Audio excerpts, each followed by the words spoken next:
नाज़रीन गिरामी अस्सलामु अलैकुम वरहमतुल्लाहि वबरकातुहू। सीधी बात के ताज़ा तरीन प्राइम टाइम में आप लोगों का इस्तकबाल है। नाज़रीन गिरामी, मैं अंसार अज़ीज़ नदवी इस वक्त आप लोगों के सामने कुछ अहम तरीन ख़बरें, कुछ वायरल वीडियोज़ और कुछ तनक़ीदी तज़्ज़िये लेकर के हाज़िर हुआ। तफ़सीलात में जाने से पहले आप लोगों से जो दरख्वास्त होती है उस पर तवज्जो करने की अपील करूँगा। नाज़रीन गिरामी, इस वक्त भारत में गणेश त्यौहार जो गुज़रे हैं, पहले भी त्यौहार हुए हैं, लेकिन अब जो त्यौहार आते हैं वो अपने साथ नफ़रतों को लेकर के आते हैं। इस कदर नफ़रतों को ले आते हैं कि लोग त्यौहार में खुशी मनाने के बजाय बजिस कुछ हिंदुत्व ज़हनियत के हामिल गुंडों के, बाकी लोग जो अमन पसंद, वो चाहे हिंदू हो या मुसलमान हो या किसी भी धर्म से ताल्लुक़ रखने वाले, वो अब खौफ और दहशत महसूस करने लगे हर तरह के फेस्टिवल से। अब कुछ त्यौहार इन लोगों के ऐसे हो चुके हैं कि वो मस्जिद और चर्चों के सामने डांस किए बिना, मुसलमानों के खिलाफ नारे लगाए बिना, डीजे में भारत का हर शहरी जय श्री राम कहलाएगा या कहेगा कि चीज़ों पर नाच और थिरकने के अलावा इनका त्यौहार मुकम्मल नहीं हो रहा है। सैकड़ों वीडियो सोशल मीडिया में वायरल हो रही हैं जिसमें शरारतें, मुसलमानों के ख़िलाफ़ नफ़रतें, डीजे में ऐलानात और मस्जिद को देखते ही इन लोगों के अंदर का ऐसा शैतान जाग उठता है कि ऐसे महसूस होता है कि जो है इनका भगवान यहाँ मस्जिद के सामने नाचने के बाद ही वो पूरी तरह से मुक्ति हासिल करेगा। कितने वीडियोस इस वक्त हमारी स्क्रीन पर बदलेंगे, मैं बाद में कहता हूँ कि उसको थोड़ा थोड़ा सा आवाज़ के साथ आपको सुनवाएं।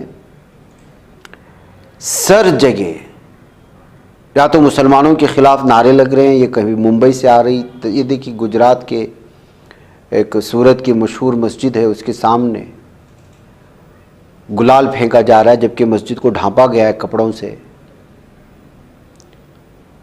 एक अजीब व गरीब किस्म की जो है सूरत हाल इस वक्त पूरे भारत में बनाने की कोशिशें हुई।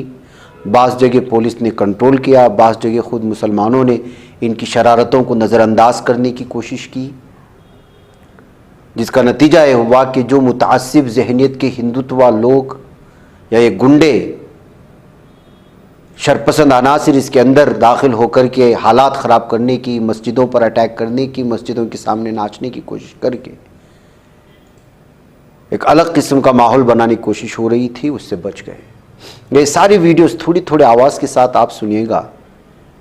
इनकी शरारतें किस कदर ख़तरनाक होती हैं और इनके अंदर का शैतान किस तरह निकल कर के बाहर आता है मस्जिद को देखने के बाद, इससे आप अंदाज़ा लगाएं। देख लीजिएगा थोड़ी बड़ी, ये अलग अलग इलाकों के हैं।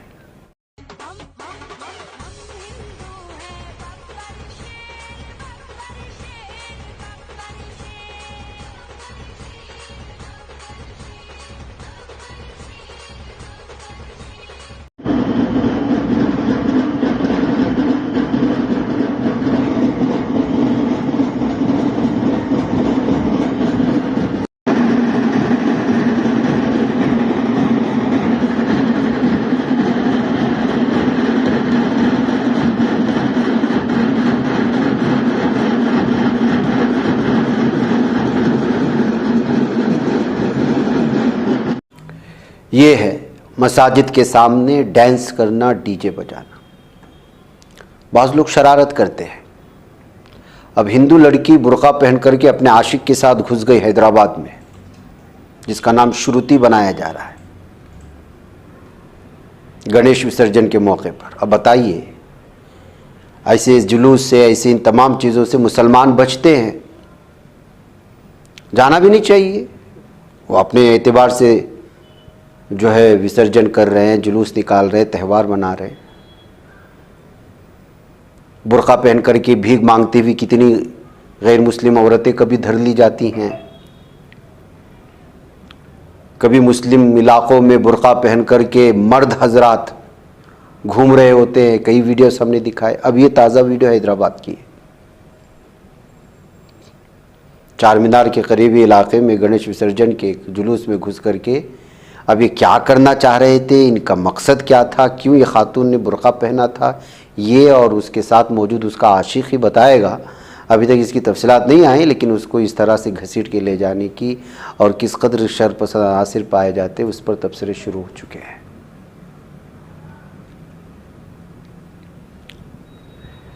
नाज़रीन गिरामी, ये लगातार एक दूसरे से मिली हुई चीज़ें हैं।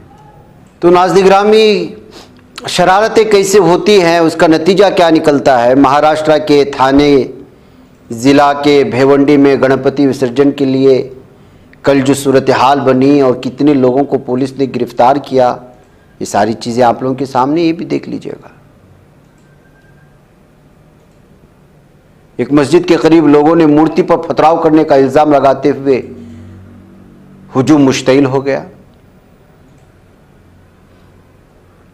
पुलिस ने कुछ लोगों को यहां पे गिरफ्तार भी किया।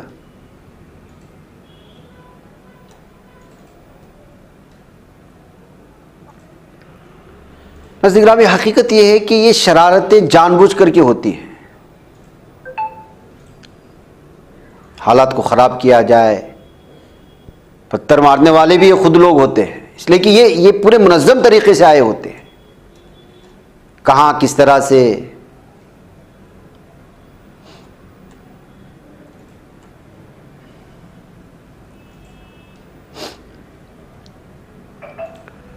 जुलूस में भी मुसलमान निशाना, त्योहारों में भी मुसलमान निशाना। अब तो कोई भी आदमी कहीं भी उठ करके जाता है, मस्जिद के कागजात पूछना शुरू कर देता है। देखिए उत्तराखंड में मस्जिदों को जिस तरह से निशाना बनाने की कोशिश, ऐसा लगता है कि इंतज़ामिया, हुकूमतें, बल्दिया, म्यूनसिपल, पुलिस अफसरान, ये शोबे कोई माना नहीं रखते।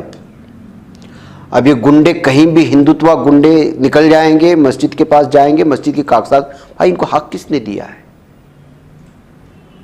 उत्तराखंड के बेरीनाग शहर के एक मस्जिद में पहुंच करके मस्जिद के कागजात पूछने लग गया। भाई कौन दिया, कौन है हक। क्या हिंदुत्व तंजीम से जुड़े होने का मतलब यह है कि आप किसी के भी घर में जाकर के उसके कागजात पूछ करके वहां के लोगों को हरासा करेंगे।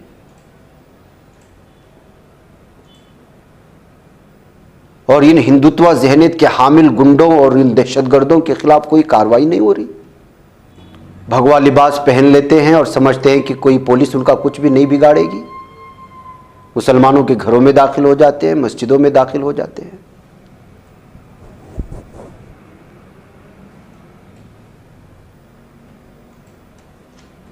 और उनकी देशभक्ति का क्या हाल है। एक वीडियो वायरल हो रही है मुंबई के वर्सोवा से।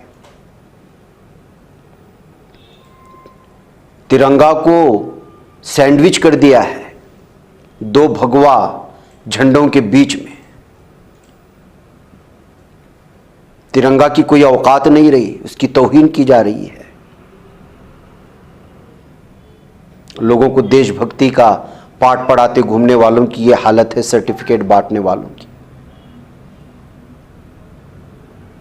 सुबह से शाम तक मुसलमानों के खिलाफ इश्तियाल अंगेज बयानात होते रहेंगे। मस्जिदों के सामने मुसलमानों के कत्लेआम की बात करते रहेंगे। फ़िलिस्तीन का सपोर्ट करने वालों को कत्ल करने की बात करते रहेंगे। मैं दो और वीडियो सुनाता हूँ अलग अलग इलाकों से आने वाली, कि किस तरह मुसलमानों के ख़िलाफ़ गाने बनाए जा रहे हैं। उससे पहले ये खबर सुन लें। पुलिस ने social democratic party of India SDPI के 3 लीडरों के खिलाफ FIR दर्ज की है। कोप्पल के कराटगी में और कोप्पल में। कोप्पल ज़िले में जो एक एहतिजाजी रैली के दौरान इश्तियाल अंगेज तकरीर करने का इल्ज़ाम लगाया गया है।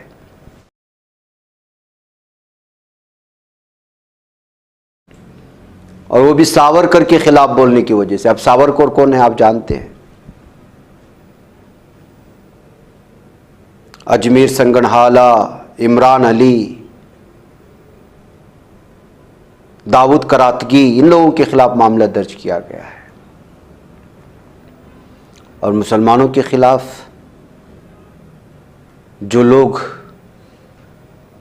सरेआम जुलूस निकाल करके मुख्तलिफ़ किस्म के नारे लगाते घूमते हैं। देखिए 2 वीडियो से, एक जगह बहुत बैठे हुए हैं और दूसरे की ये वीडियो इस वक्त आ रही है। दोनों के नारे आप सुन ले, मैं सुनाऊंगा आपको, चाहे जिस तरह के भी अल्फाज, फिर आपको पता चलेगा। सुन लीजिएगा।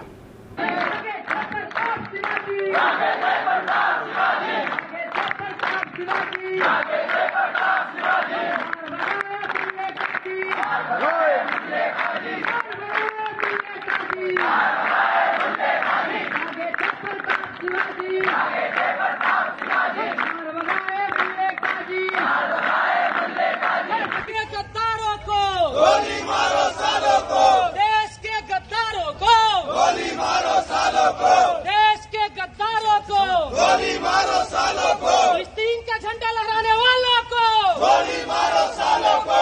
अभी देश का समर्थन कर रहे हैं आप लोग। नाज़रीन गिरामी, जुलूस के मौके पर मुसलमानों की दुकानें भी गिराई जा रही हैं। ये भी एक वीडियो है, बुल्धाना शिगांव की एक वीडियो देख लीजिएगा।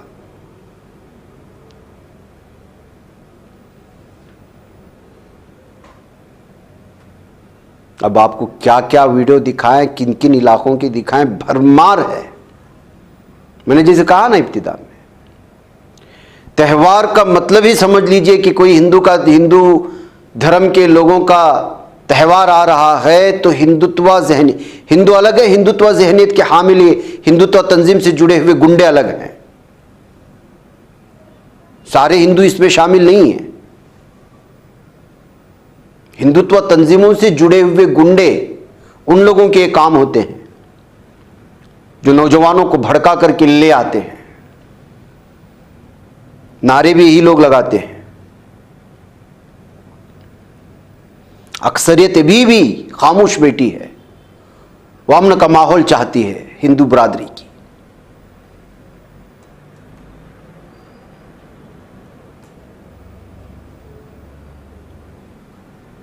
तो जाहिर सी बात है कि अब जब ये नफ़रतें हद से ज़्यादा बढ़ रही हैं तो ख़ुद हिंदू भाई सामने आते हैं।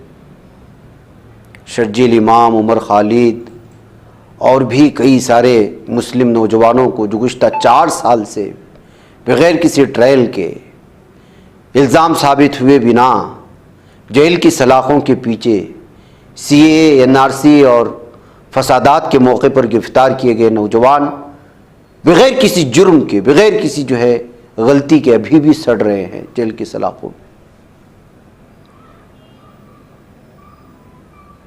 तब एक हिंदू स्टैंड अप कॉमेडियन जो सच बोलता है उसको ये कहना पड़ता है कि मैं आप लोगों के सामने इसलिए हूं इस वक्त कि मैं हिंदू हूं, अगर मुसलमान होता तो मैं भी जेल में होता। कुणाल कामरा जो मशहूर स्टैंड अप कॉमेडियन है, उन्होंने यही कहा। दिल्ली में 4 साल बेकसूरों को जेल में रख कर के तड़पाए जाने पर खुसूसी इजलास का इनेकाद किया गया था, जहाँ पर मुख्तलिफ आज़ाद ख्याल रखने वाले सेकुलर मैंड के मुख्तलिफ शोबाजात से ताल्लुक़ रखने वाले लीडरान अपने अपने ख्यालात का इजहार कर रहे थे। तो उस वक्त कुणाल कामरा ने बात कही जो आज अलग अलग तफसीरों के साथ शेयर की जा रही है। आप इसको भी सुन सकते हैं। थैंक यू आप सब लोग जो यहाँ हैं उसके लिए थैंक यू। मैं एक हिंदू हूँ इसीलिए यहाँ आया हूँ, मुसलमान होता तो सिर्फ फोटो में आता, ये बात सच है। और आई थिंक 2016 में मुझे समझ में आया था, जब मैंने कॉमेडी कर रहा था 2-3 साल में, तब मैंने देखा कि ये जो हो रहा है इंडिया में कि कोई मतलब प्राइवेट कॉलेजेस में जो डोनेशन दे दे के बच्चे जाते हैं और उनके माँ बाप JNU के छात्र को एंटी नेशनल बनाने लग जाए, तब सबको बोलने की जरूरत है। और तब मेरा था एक जोक था उमर और जो उसके साथी थे JNU कांड में, जैसे अनिर्बान हो गया, कन्हैया हो गया, कि इनका कैंटीन में उधारी है, ये तुम्हारा क्या ले लेंगे। और आज भी मेरा इंडियन पुलिसिंग पे एक बहुत बड़ा सवाल है कि आप कभी पुलिसिंग कभी करोगे सर? आप तो अभी तक क्राइम रिपोर्ट कर रहे हो, अगर कॉन्स्पिरेसी हुई तो तब आप कहां थे? कोई भी देश पुलिसिंग के लिए जाना जाता है और ये शर्मनाक है कि इंडिया के देश में एक 12th fail type picture hit हो जाती है, जहां पे जिंदगी का कॉन्ट्रडिक्शन शुरू होता है कि आदमी पुलिस सर्विस में क्या करे, वहां पे हम सिर्फ उसका ही गुणगान गाते हैं कि अरे ये पुलिस बन चुके हैं। आप अपनी पुलिस को सेलिब्रेट करते हैं, क्यों? कौन सा क्राइम रोक सकते हैं वो? कब रोकते हैं? रिपोर्ट करते हैं, बोगस चार्जेस लगाते हैं लोगों पर। देख लीजिए, आपको मैं अपने लाइफ से जो एग्जांपल्स दूंगा सिस्टम के, वही मेरी जिंदगी के एग्जांपल है। यहां पे आप जाइए कहां पे इंडिया में शो करने, गुजरात जाइए, एक बंदा लिख देगा फेसबुक पे ऑडिटोरियम जला दूंगा अगर तुम आए। ऑडिटोरियम वाला आपको फोन करेगा, बोलेगा नहीं आओ। उसके बाद पुलिस वाला आपको फोन करेगा, मत आओ। उस आदमी को कोई फोन नहीं कर रहा। यही सेम चीज इंडिया के बाहर होती है। एक बार लिख देना, ये इनके जो न्यू जर्सी में बैठे ढोकला माफिया, हम जाते रहते हैं अमेरिका भी, वहां पे भी ऑडिटोरियम होता है, वहां पे भी हम आरएसएस को गाली देते हैं। तो वहां पे ये क्यों नहीं लिखते ऑडिटोरियम जला देंगे? क्योंकि पुलिस उनके घर आई। आज ये सवाल पूछना चाहती हूँ अपने न्याय व्यवस्था से कि क्यों, क्या डर है आपको किस चीज का डर है? आम नागरिक को तो जेल का डर होता है, पिटाई का डर होता है। मुसलमान तो कहीं पे भी पिट जाते हैं बेचारे इस देश में, दलित कहीं पे भी पिट जाते हैं इस देश में। हम लोगों को भी डर लग सकता है कि काम नहीं मिलेगा, कॉमेडी के शोज नहीं मिलेंगे, फिल्में बंद हो जाएंगी। जिनके बच्चे हैं छोटे छोटे, उनको अलग अलग किस्म के डर लगते हैं। आपको क्या डर लगता है? आपके पास तो पूरा तंत्र है, आपके पास तो सारी सरकारी तंत्र है। जब तक आप इन बड़े बड़े सुप्रीम कोर्ट, हाई कोर्ट तक पहुंच जाते हो, आपको 60 साल 50 साल के ऊपर होते होंगे, आपके तो बच्चे भी बड़े हो गए होंगे। अच्छी महंगी कॉलेजेस में आप उन्हें पढ़ाते हैं, बाहर भेजते हैं, यूनिवर्सिटीज़ में वो भी सेटल हो जाते हैं, उनकी शादियां हो जाती हैं, उनके भी बच्चे होते हैं। तो इस बुढ़ापे में क्या डर है अब आपको? अब क्या लालच है आपके अंदर? क्या चाहिए आपको? हाँ, क्या जरूरत है? गवर्नर पोस्ट चाहिए, राज्यसभा जाना है, इतनी आपके अंदर लालच है कि आप महज आपका काम आपसे करने को हम मांग रहे हैं, वो आपसे नहीं हो रहा है। दोस्तों, 4 साल बहुत लंबा वक्त होता है। उमर और मीरान, अथर, खालिद साहब, गुलशिफा और शर्जील और अन्य लोग 3, 4, 5 साल पहले गिरफ्तार हुए थे। और ऐसा लगता है कि हमारी न्याय व्यवस्था भूल गई है कि कितने सालों से ये लोग जेल में बिना बेल के, बिना ट्रायल शुरू हुए पड़े ही हुए हैं। तो मैं आज इस मंच के माध्यम से हमारी न्याय व्यवस्था को याद दिलाना चाहती हूँ कि 4 साल कितना लंबा वक्त होता है। सितंबर 2020 में उमर गिरफ्तार हुए थे। तब से कोविड के 3 वेव आकर चले गए हैं। 3-4 अलग वेरिएंट निकल के आ गए हैं इस बीमारी के। उनके इलाज भी लगभग आ गए हैं, पता चल गए हैं। 4 साल अपने फहाद, जो मेरे अब पति हैं, उनसे मिली। दोस्त थी पहले। जब उमर गिरफ्तार हुए हम दोस्त थे, जब अथर गिरफ्तार हुए हम दोस्त थे, महज दोस्त थे। उन 4 साल में हमारी दोस्ती पक्की हुई। ये लोग तभी भी जेल में थे। हमारी दोस्ती और पक्की हुई, ये तभी भी जेल में पड़े रहे। फिर हमें मोहब्बत हो गई, ये तभी भी जेल में थे, इनको बेल की सुनवाई भी नहीं हुई थी। फिर हम एक दूसरे के परिवार से मिल लिए, तभी भी जेल में थे। परिवार मान भी गए, हिंदू मुसलमान शादी है, परिवार मान भी गए। न्याय व्यवस्था अभी तक नहीं मानी हमारी। हमने शादी कर ली, हमारी बच्ची हो गई, हमारी बच्ची अब 1 साल की हो गई। 4 साल बहुत लंबा वक्त होता है। 4 साल में और भी चीजें हुई। जिस गोदी मीडिया इंडिपेंडेंट ऑल्टरनेटिव मीडिया की बात नहीं कर रही, आप लोग सच्चे दिल से अपना काम करते हैं, हम उसके आभारी हैं। 4 साल में जिस गोदी मीडिया ने उमर के खिलाफ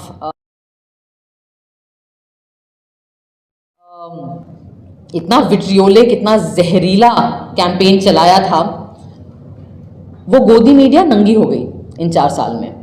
उन्होंने उन 4 साल में और भी अलग अलग नाज़िग्राम में हर कोई टारगेट पर है। जो भी इस वक्त इंसाफ की बात करेगा वो टारगेट पे है, वो चाहे अपोजिशन लीडर ही क्यों ना हो। राहुल गांधी के जबान काटने पर 11 लाख रुपए देने की बीजेपी महाराष्ट्र के मुख्तलिफ एमएलए जिस तरह धमकियां दे रहे हैं, आज साफ और वाज़ेह तौर पर एक खबर आ जाती है कि शायद राहुल गांधी की जान को इस वक्त जो इसी तरह ये लोग लीडरान धमकियां देते रहे, लोगों को जो है उकसाते रहेंगे, तो जाहिर सी बात है कि कोई ना कोई उनकी जान ले लेगा। और गांधी फैमिली की क्या तारीख रही है, किस कदर कत्ल से ही उनके अक्सर सियासी लीडरान इस दुनिया को छोड़ गए, वो तो उनकी अपनी तारीख है। राहुल गांधी क्या टारगेट पर हैं? कहीं इनके खिलाफ कोई मुनज़्ज़म तौर पर साजिश तो नहीं हो रही है? इस बात को लेकर के इस वक्त कांग्रेस ने भी आज तमाम मुख्तलिफ इलाकों में एहतिजाज दर्ज किया है। ऐसे में शिवसेना के लीडर ने क्या कहा है, उनका भी बयान आप सुन ले प्रेस कॉन्फ्रेंस में। गंभीर और लोकसभा के नेता विपक्ष राहुल गांधी जी के बारे में, उनकी सुरक्षा के मामले में या उनकी जान को जो खतरा राजनीतिक दलों से इस देश के जो सामने आया है, वो बहुत ही गंभीर बात है। मैंने, आपको याद होगा, यही से कहा था 1 अगस्त या 2 अगस्त को शायद, कि राहुल गांधी के ऊपर हमला करने की साजिश रची जा रही है। ये मैंने कहा था। तब लोगों ने हमसे सवाल पूछा था कि आप हवा में बात कर रहे हैं। मैंने कहा था कि कुछ पॉलिटिकल पार्टी और उनके संगठन, रिकॉर्ड पे है, आप देखिए जाकर, राहुल गांधी जी के ऊपर हमला करने की साजिश रची जा रही है, विदेश की भूमि पर रची जा रही है, और यहां हिंदुस्तान में उसका अमल होगा। अब 2 दिन से जो बातें सामने आई है,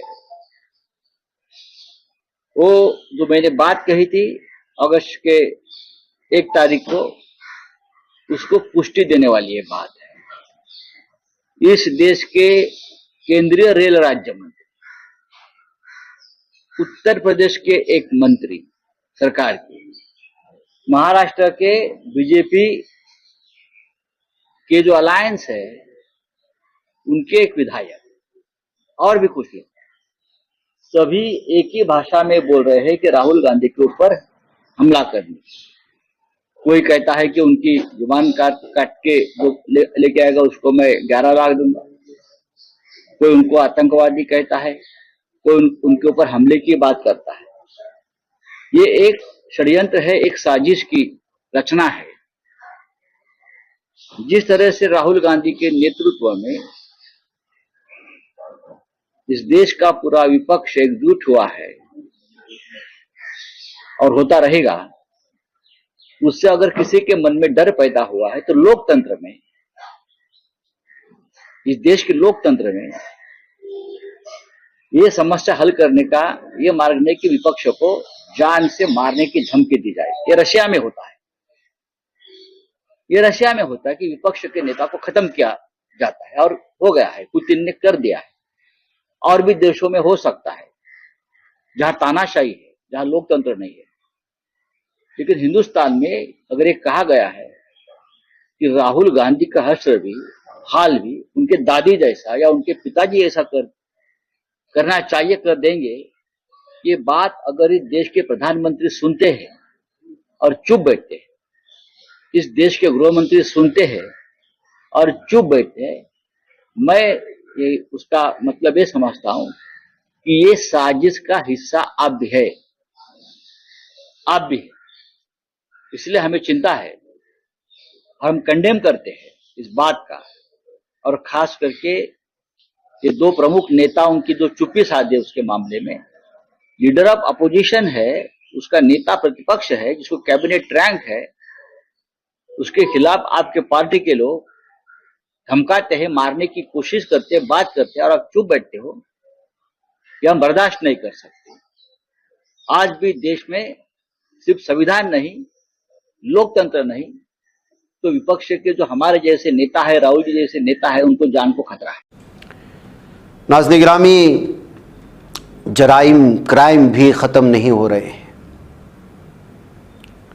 देखिए, बिहार से आने वाली सीसीटीवी कैमरे की ये फुटेज, जिसको तेजस्वी यादव ने शेयर किया है और दावा किया है कि ये बीजेपी के गुंडे हैं जो ताजिरों को हफ्ता वसूली पर मजबूर करते हैं और ना देने की सूरत में इन पर हमला करते हैं।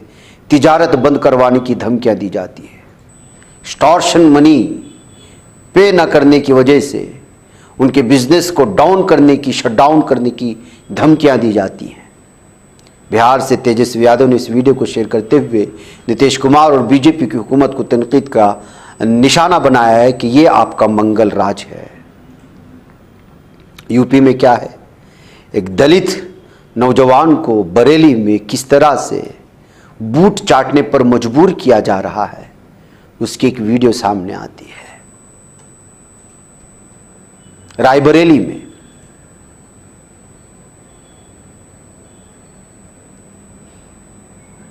बुरी तरह से मारा जा रहा है।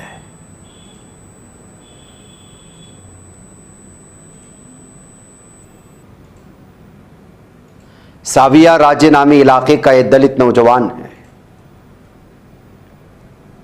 12 लोगों के खिलाफ मामला दर्ज कर लिया गया है। दलितों के खिलाफ बिहार की वो कहानी, यूपी की ये कहानी, और फिर गुजरात की एक कहानी। गुजरात के सूरत में लाजपुर सेंट्रल जो जेल है, बरहना करके मारा गया, जय श्री राम का नारा लगाने पर मजबूर किया गया, चप्पल चाटने पर मजबूर किया गया। ये बाहर हिंदुत्व तंजीमों की जानिब से नहीं, हिंदुत्व तंजीमों के गुंडों की जानिब से नहीं, उन दहशतगर्दों की तरफ से नहीं, पुलिस अफसरान की जानिब से। एक मुस्लिम खातून ने अपने शोहर को जेल में होने वाले तशद्दुद के बारे में मीडिया के सामने कहानी सुनाई है।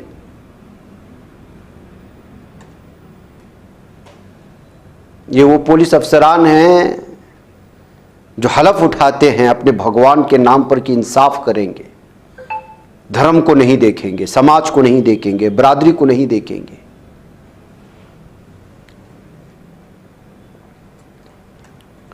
और क्या आपके सामने मैं तफसीलात रखूं नाज़रीन गिरामी, ये आने वाली लगातार अलग अलग तरह की कहानियां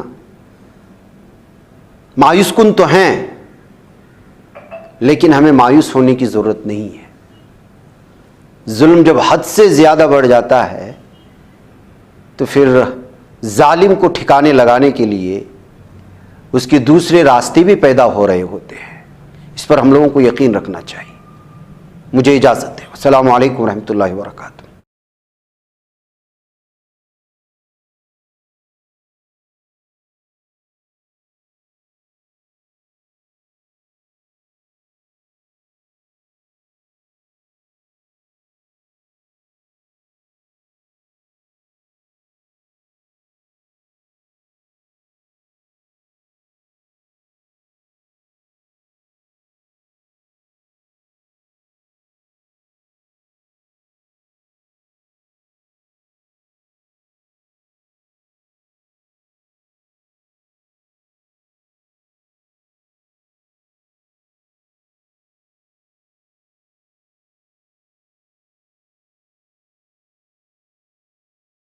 बच पाता है कोई सहाफी की निगाहों से, मिलाता है ये लोगों को मोहब्बत की पनाहों से।